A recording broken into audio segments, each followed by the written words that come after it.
Praise the Lord. கர்த்தருடைய பரிசுத்த நாமம் இந்த நாளிலும் மகிமைப்படுவதாக. நம் இணைந்து இந்த நாளில் ஆண்டவரே ஒருமித்து துதிக்க தந்த கிருபைக்காய் ஆண்டவருக்கு நன்றி செலுத்துகிறேன். சங்கீதங்களின் புத்தகம் 60ஆம் அதிகாரம் அதனுடைய 11வது வார்த்தையை வாசிக்கிறேன். இக்கட்டில் எங்களுக்கு உதவி செய்யும் மனுஷனுடைய உதவி விருதா. இக்கட்டில் எங்களுக்கு உதவி செய்யும் தெய்வ பிள்ளைகளுக்கும் நல்லவர்களுக்கும் பொல்லாதவர்களுக்கும் எல்லாருக்கும் வருகிற சோதனைகள் நமக்கும் வரும். ஆனால் தெய்வ பிள்ளைகள் இக்கட்டு என்று உணர்கிற வேளையில் செய்ய வேண்டிய ஒரே வேலை தேவனை நோக்கி ஜெபிக்கிறது. என்னால் முடியல என்று நினைக்கிற வேளையில், என்னால் சகிக்க முடியலப்பா ஆண்டவரே என்று கலங்குகிற புலம்புகிற வேளை ஆண்டவரை நோக்கி, ஆண்டவரே இக்கட்டு வந்திருக்கு, உதவி செய்ய மனுஷனுடைய உதவி விருதாப்பா, எனக்கு உதவி செய்யும். அருமையான ஒரு வார்த்தை. மனுஷனை நம்பலப்பா, உம்மை நம்பி இருக்கிறேன் என்ற அடையாளம். மனுஷனை சார்ந்து இல்லை ஆண்டவரே, உம்மை மட்டும் நான் சார்ந்திருக்கிறேன் என்பதின் ஒரு அடையாளம் தான் இந்த வார்த்தையின் ஜெபம். ஆண்டவரே மனுஷனுடைய உதவி இந்த இக்கட்டுக்கு பயனிராது. உதவிச்ச அந்த உதவிகள் எல்லாம் அது பிரயோஜனமற்றவைகள். ஆண்டவரே நீங்க எனக்கு உதவி செய்யுங்க. இந்த கால வேளையில இக்கட்டின் சீரியஸ்னஸ், யாரும் உதவி செய்ய முடியாத நிலை, யாரும் நம்முடைய வாழ்க்கையில் வந்து கிரியை செய்ய இயலாத இடம், மருத்துவர்கள் கைவிடுகிற நேரம், யார் உதவி செய்ய முடியும்?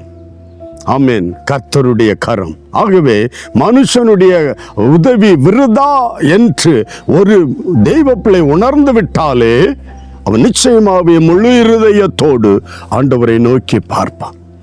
பொதுவாகவே எல்லா மருத்துவர்களும் கைவிட்டாதான் தேவனை நோக்கி பார்க்கிறாங்கப்பா.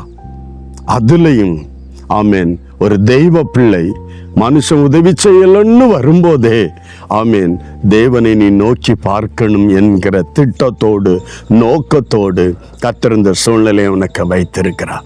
கர்த்தரை நம்பி அவரை நோக்கி அவரை மட்டும் சார்ந்திருக்கும்படியாய் பல நெருக்கடிகள் வந்தாலும் எந்த சூழ்நிலையிலும் ஆண்டவரே மனுஷனுடைய உதவி அல்ல, நான் உண்மையே நோக்கி பார்க்கிறேன்.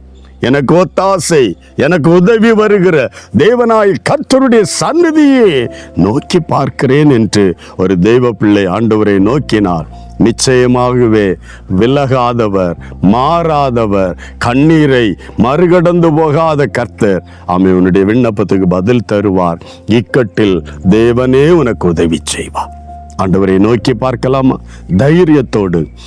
யார் கைவிட்டாலும் உன்னை உண்டாக்கின, உன்னை மீட்டெடுத்த ஆண்டவரே உன்னை கைவிட மாட்டான். செபிக்கலாமா? ஒரு நிமிடம். அன்பு தகப்பனே, இந்த நல்ல காலை பொழுதுக்காய் உமக்கு நன்றி. நம்முடைய கரங்களில் ஒப்பு கொடுக்கிறோம். கிருபையுள்ள கரம் நம்முடைய பிள்ளைகளோடு இருக்கட்டும். யார் யார் இந்த நாளிலும் ஆண்டவரே உம்மை நோக்கி பார்க்கிறார்களோ, மனிதனுடைய உதவி விருதா, ஆண்டவரே எனக்கு உதவி செய்யும் என்று யார் யார் உம்மை நோக்கி கூப்பிடுகிறார்களோ ஒவ்வொருவருக்கும் கிருபையாய் இந்த வார்த்தையின்படியே உதவி செய்கிற தெய்வம் ஒவ்வொருவரையும் விடுதலையாக்கும். ஆசீர்வதியும். சமாதானத்தின் தேவன் கூட இரும். அற்புதம் செய்கிற தேவனுக்காய் நன்றி. கட்டளையிடுவீராக இயேசு கிறிஸ்துவின் பரிசுத்த நாமத்தில் ஒப்பு கொடுத்து செபிக்கிறோம் ஜீவனுள்ள நல்ல பிதாவே. ஆமேன், ஆமேன். இக்கட்டில் மனுஷனுடைய உதவி விருதா. தேவனே எனக்கு உதவி செய். ஆண்டவரை நோக்கி பார்ப்போம். God bless you. Praise the Lord.